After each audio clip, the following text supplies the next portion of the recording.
অভিবাসী কর্মীদের যথার্থ মূল্যায়নে রেমিটেন্স প্রবাহ বৃদ্ধি করতে পারে। আমরা চারপাশে লক্ষ্য করলে দেখতে পাই যে পুলিশের জন্য বিশেষ সুবিধা রয়েছে এবং সেনাবাহিনীর জন্য বিশেষায়িত হাসপাতাল রয়েছে, তাদের জন্য শিক্ষা প্রতিষ্ঠান রয়েছে, কিন্তু আমার অভিবাসী ভাইদের জন্য কি রয়েছে?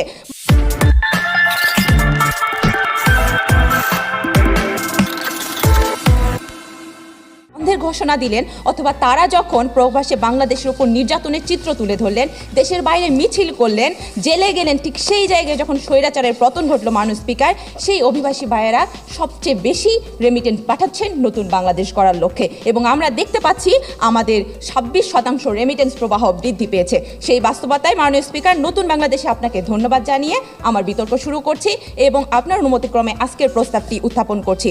এই সংসদ মনে করে অভিবাসী কর্মীদের যথার্থ মূল্যায়নে রেমিটেন্স প্রবাহ বৃদ্ধি করতে পারে।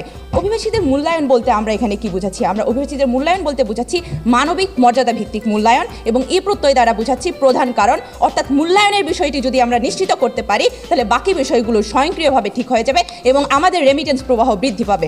মাননীয় স্পিকার, আমরা কোন কোন জায়গা থেকে বলতে চাচ্ছি অভিবাসীদের মূল্যায়ন করতে হবে? তা হচ্ছে আমাদের সামাজিক মানবিক মর্যাদার মূল্যায়ন, অর্থনৈতিক মর্যাদা ভিত্তিক মূল্যায়ন, দক্ষতা মূল্যায়ন, নিরাপত্তা ভিত্তিক মূল্যায়নের মাধ্যমে আমরা রেমিটেন্স প্রবাহ বৃদ্ধি করব।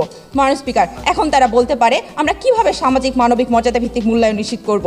এখন আমরা এই সামাজিক মানবিক মূল্যায়ন নিশ্চিত করার মাধ্যমে রেমিটেন্স প্রবাহ বা বৃদ্ধি পাবে কি করে? মাননীয় স্পিকার, আমরা চারপাশে লক্ষ্য করলে দেখতে পাই যে পুলিশের জন্য বিশেষ সুবিধা রয়েছে এবং সেনাবাহিনীর জন্য বিশেষায়িত হাসপাতাল রয়েছে, তাদের জন্য শিক্ষা প্রতিষ্ঠান রয়েছে, কিন্তু আমার অভিবাসী ভাইদের জন্য কি রয়েছে?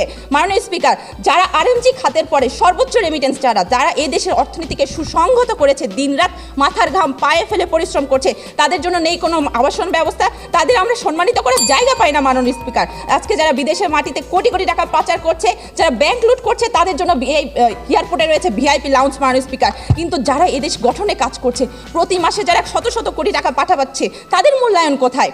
আমরা এয়ারপোর্টে লাগেজ হয়রানির কথা শুনেছি, দালালদের দৌরত্বের কথা শুনেছি, ভিটেমাটি বিক্রি করে, বউয়ের গহনা বিক্রি করে বিদেশ যাচ্ছে, ভূমধ্য সাগরের ট্রলারে চেপে, ড্রামে চেপে বিদেশে যাচ্ছে, সেখানে নির্যাতনের শিকার হচ্ছে এবং এমনকি সেখানে মৃত্যুর পরে তাদের লাশটা পর্যন্ত আমরা দেশে নিয়ে আসতে পারছি না।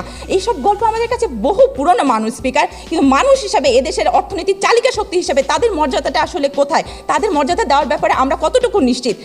এই যে আমরা তাদেরকে মূল্যায়নের জায়গাটা যদি নিশ্চিত করতে না পারি, তাদেরকে মানুষ হিসেবে যদি আমরা মর্যাদা দিতে না পারি মাননীয় স্পিকার, তাহলে আমরা গরু থেকে আসলে দুধ আশা করছি, কিন্তু সেই গরুকে আমরা ঘাস খাওয়াবো না, তাদেরকে আমরা যত্ন করব না, তাহলে দিন শেষে গরু আপনাকে দুধ নয় লাথি দিবে। এখন মাননীয় সরকার, আসলে আমার সরকার কি করছে? আমার সরকার প্রবাসীদের অ্যাপ নিয়ে কাজ শুরু করেছে, তাদের জন্য বিশেষায়িত লাউঞ্জ সুবিধা দিয়েছে, প্রবাসী কল্যাণ ব্যাংক ঋণ দিচ্ছে, প্রবাসীদের নিজে গিয়ে আমাদের প্রধান উপদেষ্টা ফুল দিয়ে তাদেরকে কৃতজ্ঞতা জানিয়েছেন। আমি কোট করে বলছি আমাদের প্রধান উপদেষ্টা সেই কথাটি যে জুলাই গণঅভ্যুত্থানে প্রবাসীদের ভূমিকা অনস্বীকার্য, তাদের অবদানে দেশ এবং জাতি হিসেবে আমরা কৃতজ্ঞ। এই যে কৃতজ্ঞতা বোধের জায়গাটি মাননীয় স্পিকার, তাদের প্রতি যে সম্মান প্রদর্শন করা হলো, এই জায়গাটি আসলে আমাদের দরকার এবং তাদের এই মূল্যায়নের ফলে আমরা দেখেছি যে মাননীয় স্পিকার, আমাদের রেমিটেন্স প্রবাহ বৃদ্ধি পেয়েছে, তাদের দেশ গঠনে তারা ঝাঁপিয়ে পড়েছে, তারা কাজ করছে। এই মূল্যায়নটি আসলে যথার্থ মূল্যায়ন, আমাদের এই মূল্যায়নটি আসলে দরকার। মাননীয় স্পিকার, আমাদের জুলাই গণঅভ্যুত্থানে যখন সেই কাতারে 57 জন অভিবাসীকে আটক করা হলো, সেই অভিবাসীকে শুধুমাত্র ইউনূস সরকারের সম্মানার্থে তাদেরকে বিনা শর্তে মুক্তি দেওয়া হলো। এই যে তাদেরকে আমরা নিরাপত্তাগত মূল্যায়নটি দিতে পারলাম, এটাই আসলে আমাদের যথার্থ মূল্যায়ন এবং এটির মাধ্যমে আমাদের রেমিটেন্স প্রবাহ নিশ্চিত হবে। মাননীয় স্পিকার, আমরা দেখেছি কিভাবে লোটাস কামালের মতো দালালরা মালয়েশিয়ার কর্মী পাঠানোর আশ্বাস দিয়ে হাজার হাজার কোটি টাকা লুট করে নিচ্ছে। মাননীয় স্পিকার, আমাদের এই দালালদের দৌরত্ব থেকে আমাদের অভিবাসীদের সুরক্ষা দিতে হবে, তাদেরকে সামাজিক নিরাপত্তাগত মূল্যায়নটি নিশ্চিত করতে হবে। এটাই আমাদের যথার্থ মূল্যায়ন। মাননীয় স্পিকার, এটির মাধ্যমে আমরা রেমিটেন্স প্রবাহ বৃদ্ধি